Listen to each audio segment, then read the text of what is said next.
今天要攻略最終 BOSS 德古拉，它有2個形態。第一個形態有3種攻擊模式，第一個是召喚2隻蝙蝠攻擊，第二個是召喚3隻蝙蝠攻擊。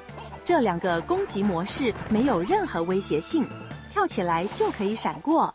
第3個攻擊模式是召喚大量黃色蝙蝠往全畫面攻擊，是最有威脅性的招式。閃躲方式是要離它一段距離進行小跳，如果距離夠遠，也可以跳過第1隻蝙蝠後蹲下。由於要有一段距離才有辦法閃過，所以德古拉出現的時候要先跑到躲避空間比較大的一邊。3種攻擊模式是隨機出招，不過黃色蝙蝠的出招動作有一點不同，它的手會舉得比其他2種攻擊還快，可以靠這個動作提前判斷。到後期應該有很多卡片可以對付它，雷鳥之類的就不多說了。不過最推薦的一樣還是用十字架，可以快速擊殺。另外，打完第1形態後，其實是可以離開房間去存檔補血的。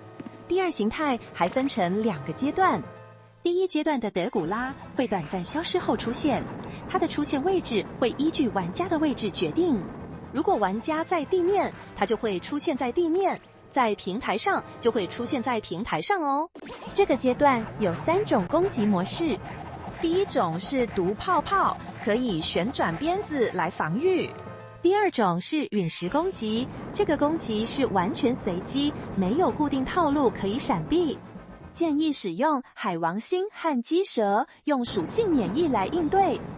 最後是雷射光，它會往地面進行4次掃射。掃射後，地面會出現火焰。除了地面的火焰，直接碰到雷射光也會受到傷害。跳到平台上就可以閃避。如果德古拉在下方，可以利用空檔下去攻擊它，但難度較高。如果德古拉在上方，除了注意不要碰到雷射外，地面火焰不會造成威脅。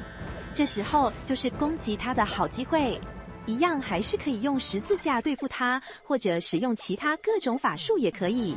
第2階段固定會先進行衝撞攻擊，它會從畫面2側朝玩家進行2到4次衝撞，傷害極大。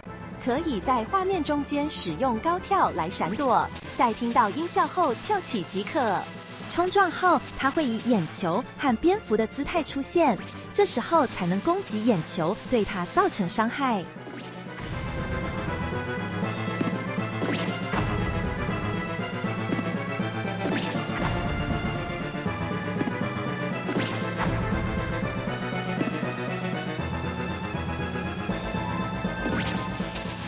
後期應該有不錯的卡片組合可使用哦。